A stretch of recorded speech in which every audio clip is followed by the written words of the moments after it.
Hey guys, we've shown you some old Japanese mountain villages before on our Castles and Old Buildings playlist, and they were very popular, so we thought you might like this one. In fact, we know you will probably like this one. Isn't it beautiful? So again, up in the mountains, nice and cool with the frozen lake there. That's some serious ice on that lake.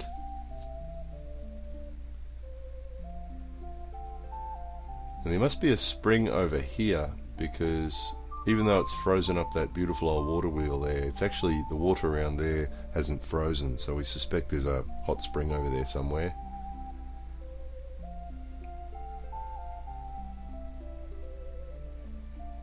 Isn't that amazing?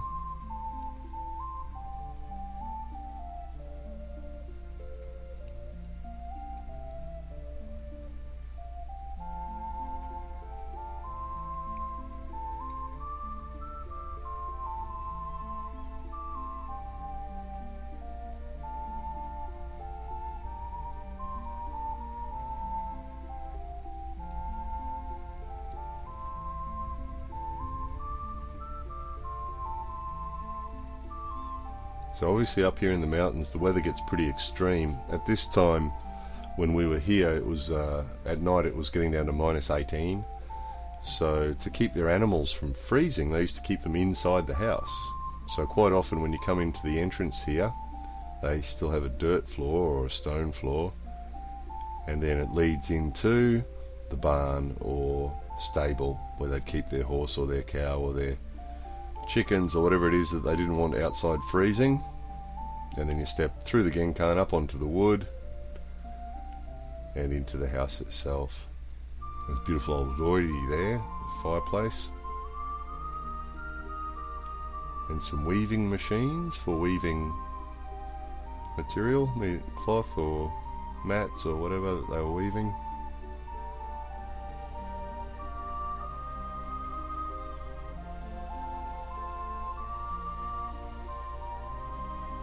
Into the tatami room with the Butsudan, the Buddhist shrine.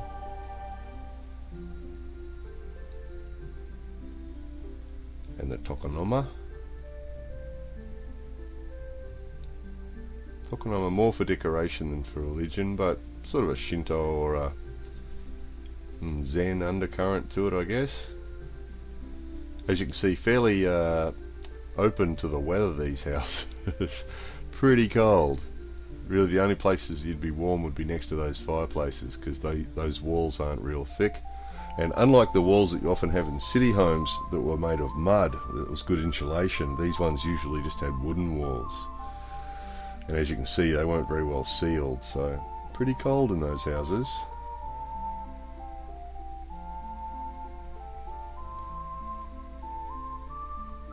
A giant hook coming down from the ceiling there, and they hung the rope off that they used to hang things over the fire, and that frame at the top was used to hang things on that they wanted to dry out or wanted to smoke. So for example, something that was wet that they wanted to dry out, or food they wanted to dry out, or fish that they might want to smoke. They used to hang fish up there all the time, and the smoke would slowly smoke the fish.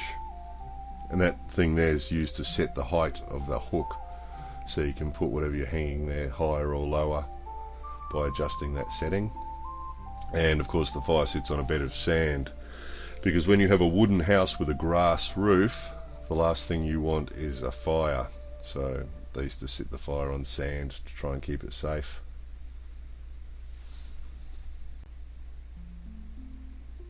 So this is a barn. As you can see, it's got the lower parts for doing work and the upper parts for storage. So they'd store their animal food or their rice or whatever they're wanting to store up the top, and down the bottom was used to store other stuff and to do work.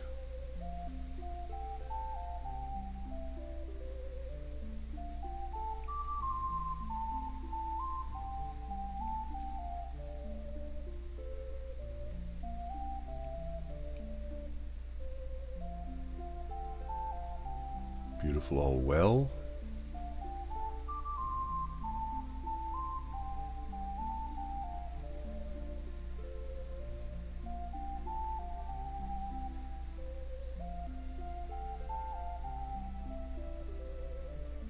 Something special about wells, isn't there? They're magical places.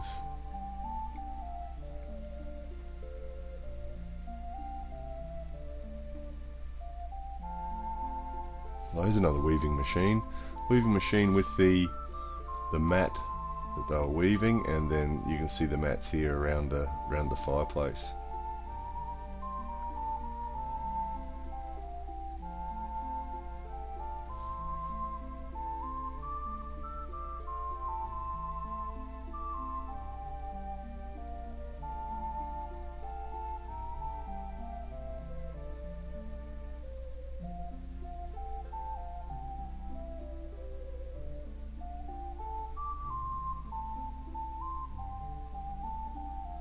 So you might remember from one of the other videos, these are called Gusho houses. Gusho means to pray. So imagine praying hands with fingers interlocked, and that's sort of the design of the roof, isn't it? So Gusho house. And they're thatched. That thatching would be pretty close to a metre thick, not quite a metre maybe, but very, very thick, the thatching on those houses, obviously to keep the weather out. And being organic, of course, they do break down over time, so I think it's once every 10 or 15 years they replace those thatched roofs with a new one.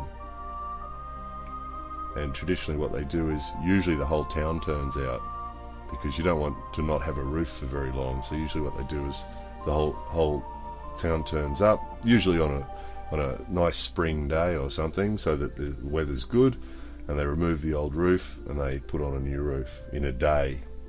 Everybody working together. There's an interesting thing, the bottom of a tree there, full of sand, used to put a fire in. Be careful with that, wouldn't you? Wouldn't want to build a very big fire in that. It'd be for a little small fire, I think. Another butsudan.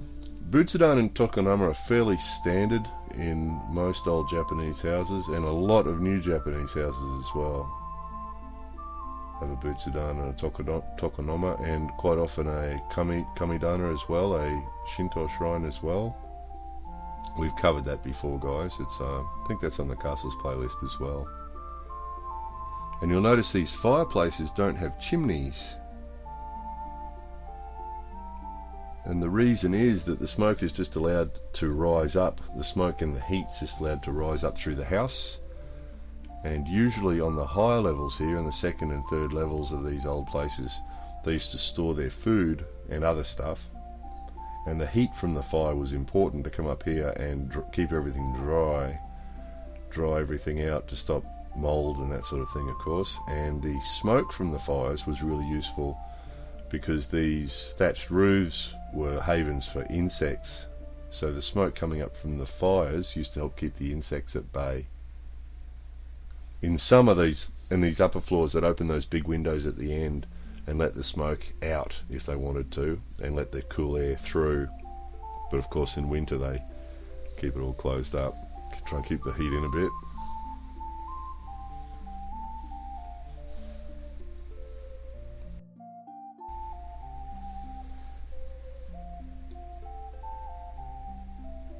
So these springs aren't hot, or they'd be steaming, but they must be at least warm, because where they're coming out of the ground they're not freezing. That pond is obviously frozen, but the water's coming out, so it's coming out of the ground at least warm enough not to freeze. Isn't that beautiful? And you'll recognize this, guys. We did a video about these things recently. What is this?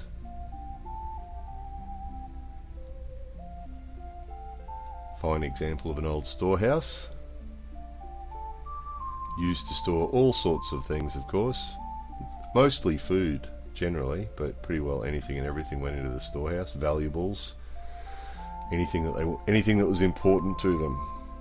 The storehouse was the most secure and safe place to keep it. Have a look at the stone here at the entrance. Big stone, very practical. Obviously, nice dry solid stone is better than dirt, and also quite beautiful. This house belonged to one of the leaders of the town, so it's bigger than normal, a little bit more elegant. You'll notice a common thread with these old places was they had a wooden floor and they had a dirt floor. So the dirt floor was usually used for less clean pursuits and for the kitchen, for fire reasons. It was safer to have the kitchen on a dirt floor, of course. Bit of technology over here, guys. They used to use big mallets, as we've shown you before, big hammers to pound rice with, but this is actually a bit of technology going on here. They've got a big lever you could push up and down with your foot, I guess, at the other end. Bang, bang, bang. Bit of technology there. Technology in the kitchen. And a barn, so a side entrance there with coming into the barn that was still inside the house. You'd still have the fragrance of cows and horses and so on inside the house, of course. So yes, dirt floor and the wooden floor. So of course dirt floor for less clean pursuits, the wooden floor for day-to-day living, and then the tatami was usually for sleeping on and for entertaining guests and for more sort of comfortable environment. Come sit in here on the tatami floor, and probably one of the warmer rooms in the house.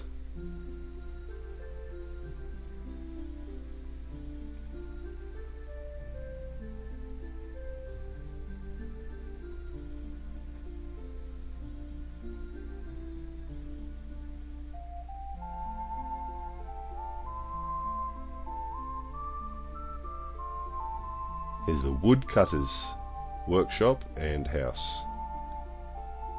He would have been a busy man. The amount of wood that went into the construction and everything that they made, there's always seemed to be wood involved. This guy would have been a busy character. Fairly hardy too. I'd suspect most of the people that lived in this environment were fairly hardy. Those houses are all fairly cool. This one's very cool. Look at that. There's some good flow through ventilation on that building. But very hardy. You often find that people live here now are pretty hardy too. Mountain people. Fairly hardy people. Pretty tough environment. So this is the Woodcutters' house. This is where they actually slept. Have a look at this. That's fairly rustic, isn't it?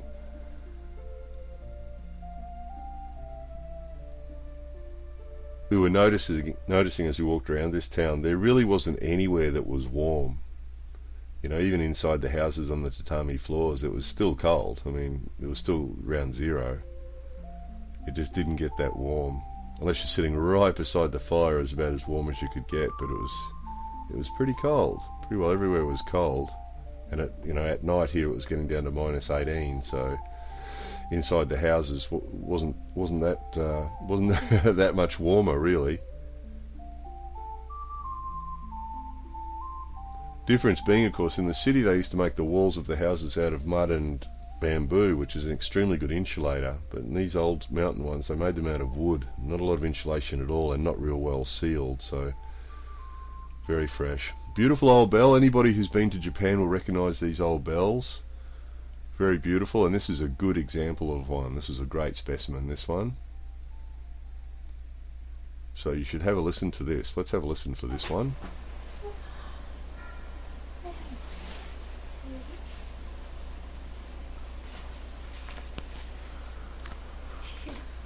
Ready? Ready? Don't be surprised.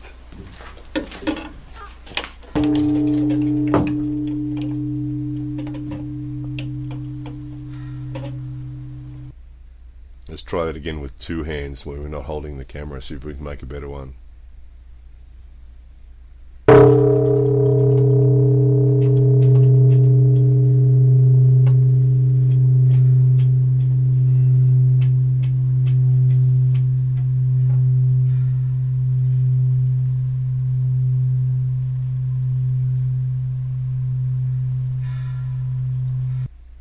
Amazing, isn't it? And that sound travels a long way. There's nothing nicer than being in Japan and hearing a bell off in the distance.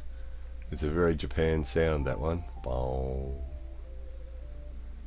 So a bit more hard work going on here. You can see how they move those giant rocks around the place. Really hard work. Really hard work for these guys living in this environment. Oh, here's a doorbell, guys. This is the intercom. Hello, sumimasen, ojimashimasu. Doorbell. Old storehouse, less elaborate than the other ones that we've looked at, but just a basic old wooden storehouse.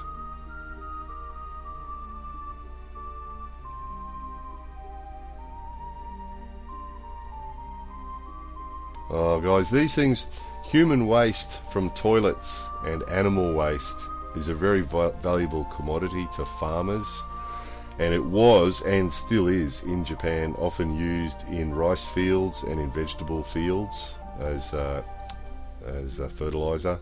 So those big containers, they're big stone containers, were used to mix human and animal waste and other waste together before putting it on vegetables and rice and so on in the field. So these are silkworm cocoons, silkworm cocoon, I believe. They were used and kept on these things here. So this particular house was owned by people that were spinning silk, of course, making silk stuff, silk garments and so on. There's the spinners there for spinning the silk.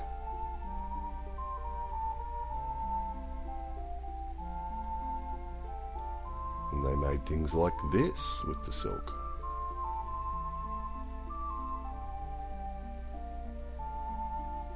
I had to look at these boots. So living in those conditions and wearing these boots, how would you be? Or those shoes? Very tough environment. So isn't that a magic place? Absolutely magic, isn't it? So if you enjoyed that, please have a look on the Castles and Old Buildings playlist. There's another Gasho village like this one that was also in the snow, and also another one that wasn't in snow that was also quite awesome, and the castles and so on. So if you're into these old buildings, have a look at that. Hope you enjoyed that, guys. More videos coming soon.